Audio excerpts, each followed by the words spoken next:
Well, thank you very much. And ladies and gentlemen, I've been in the European Parliament now for just over a year, and I have to tell you that the enthusiasm of the new crop of MEPs, well, what we lack in experience, we certainly make up for in enthusiasm.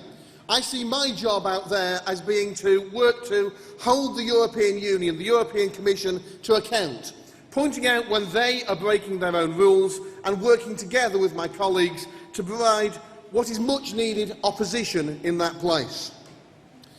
Almost as soon as I was elected, my name was chosen at random to scrutinise the election of the new Commission President. And so for the very first time in the chamber, I had to stand up and consent to scrutinising that election. So I stood up and I told them straight I would not take part in an undemocratic sham where we had the choice of one candidate to be voted for by secret ballot so that we didn't know how our MEPs have voted. Our constituents didn't know how our MEPs had voted. I voted against. We often vote hundreds of times in a single voting session, sometimes by show of hands, sometimes by electronic ballot. There's a red button that we press when we want to vote no to something. There's a grey button that we press when we want to abstain on something. And there's a green button.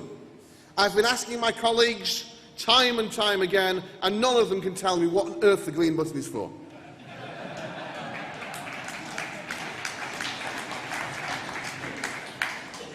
But seriously, one of the things that I do is I make points of order.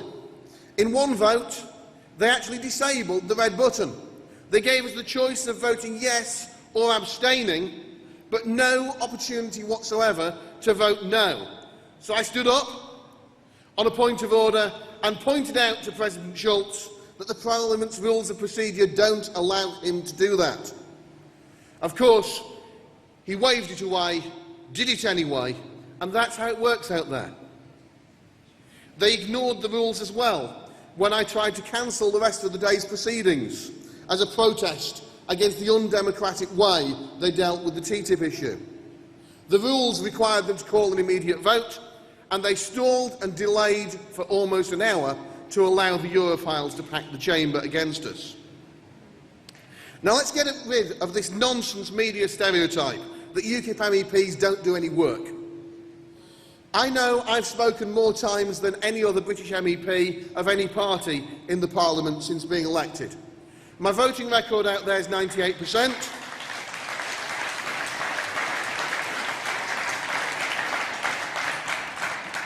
I'm second in the UK for asking parliamentary questions on behalf of my constituents. But best of all, Martin Schulz really hates me.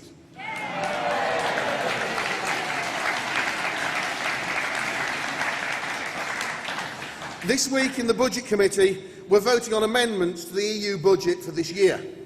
I've submitted 142 amendments designed to save taxpayers' money from the European Union, every one aimed at cutting waste and unnecessary projects out there. Conference, how many of those 142 amendments do you think they're going to allow to go through? But you know, there's really an embarrassment of riches for talking about EU waste. You might have seen the story recently. Over £500,000 of taxpayers' money spent telling university students that when they're cold, they should put a jumper on. In the Budgetary Control Committee, on a more serious note, they were discussing immigration schemes not so long ago. They commissioned a study to work out how EU money, or as I prefer to call it, British taxpayers' money, was being spent on immigration controls. They wanted EU funds for migration to be spent on innovative schemes, which actually is a nonsense in itself when you're dealing with essential national security. You want to do the job properly, you don't want to be trying to innovate. But they found, when they did so, that the money wasn't going where it was supposed to go. It wasn't being spent in accordance with the rules. They found a case of fraud, and they found that most of the time money was being mainstreamed back into the Member States' budgets. So I spoke up in the committee. I pointed out just how absurd this situation is, that we send money to the EU, they send it back to be used for exactly the same purpose it was going to be used for in the first place, with all the administration, studies, discussions, mismanagement and fraud that we have to pay for. They just don't understand that some things are done better by countries themselves. But to me, the classic example of EU nonsense is the what-if machine. Over £1 million of taxpayers' money spent on training computers to ask the question, what if? My taxes, your taxes, spent building a machine able to invent and evaluate fictional ideas. And it's all online, so I went online last night and I asked it to come up with a what if about an animal that finds something. And this is the result of your taxes. It came up with this suggestion. What if there was an old snake who found a sword that he could use instead of a rock for smashing scissors? Seriously, guys, do we think that we're getting £1.24 million worth of value from our taxes? But if you think that what if was surreal, just wait till you hear the rest. What if the Labour Party were to choose a completely unelectable leader who wouldn't sing the national anthem, who wants to open our borders, who appointed a shadow farming minister who wants to make eating meat as unacceptable as smoking tobacco?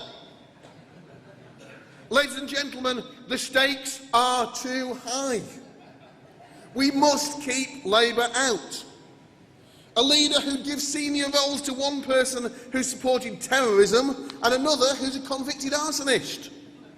Could you imagine if UKIP had even appointed one person like that, what the media would be saying?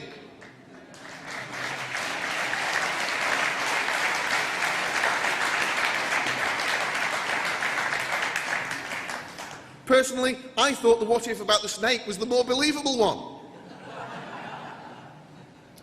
When Foot was Labour leader, Labour did so badly that Newcastle Central voted for Margaret Thatcher's Conservatives.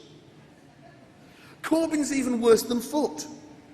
Those who don't learn the lessons of history are doomed to repeat it. But this time, the North East isn't going to vote Tory. It's places like Hartlepool where the Conservatives won't make the mistake of splitting the UKIP vote again. What if the European Union were to change the definition of a refugee and invite hundreds of thousands of people to take dangerous journeys, risking their lives travelling from one safe country to another? What if it were to announce that for every refugee that goes through Greece or Italy, it'll hand them €500 of taxpayers' money? What if it were to say that for every country that takes in a refugee, it'll give €6,000 of taxpayers' money? We're actually using taxpayers' money to encourage people to risk their lives, whilst ignoring the millions of genuine refugees, the most vulnerable people, the elderly, the women, the children who are left behind in countries like Jordan, Lebanon and Turkey. But the European Union forgets that the world doesn't end at the border of Europe.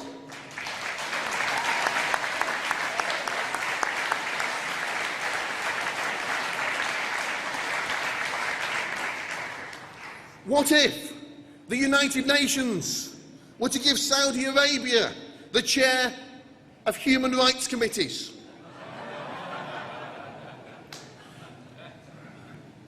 But this is serious. A 17-year-old took part in protests against the Saudi Arabian government in 2012, and he's set to be beheaded and crucified within days. conference. We in UKIP stand for justice and against the barbaric Saudi Arabian injustice system.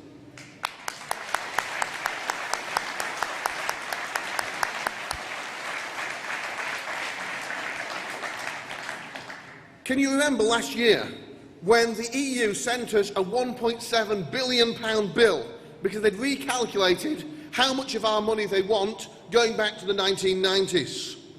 They decided they wanted to include charity work, voluntary work, drug deals and prostitution in the calculations of our national income. And of course, voluntary work and illegal activities don't bring in a single penny piece to the Exchequer. But the EU wanted to tax us on it anyway. And David Cameron came back from Brussels promising he would fight it. Well, the what-if machine has struck again. What if, in the last couple of months, we learned that he paid it in full on the quiet and hoped no one would notice? But I've got some sad news. With the front pages of the newspapers that we've seen over the last few days about David Cameron, the what-if machine has exploded. It's broken. It just couldn't cope with all the porkies.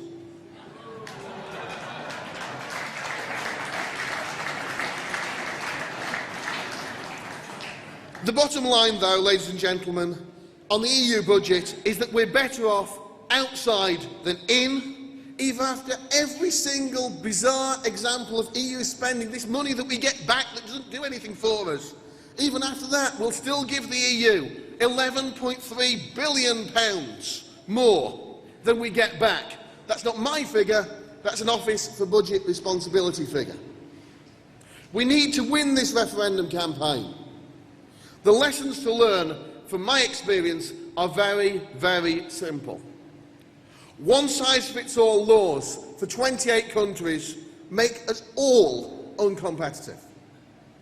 We're spending massive amounts of money on the EU and we get very, very little indeed back. The money we do get back is often wasted. If we weren't in this organisation, nobody would be paying to join it. But we're paying year in, year out. It's time to regain our prosperity, regain our sovereignty, and I can promise you, ladies and gentlemen, the UKIP MEPs, we will be the ultimate turkeys voting for Christmas. Thank you.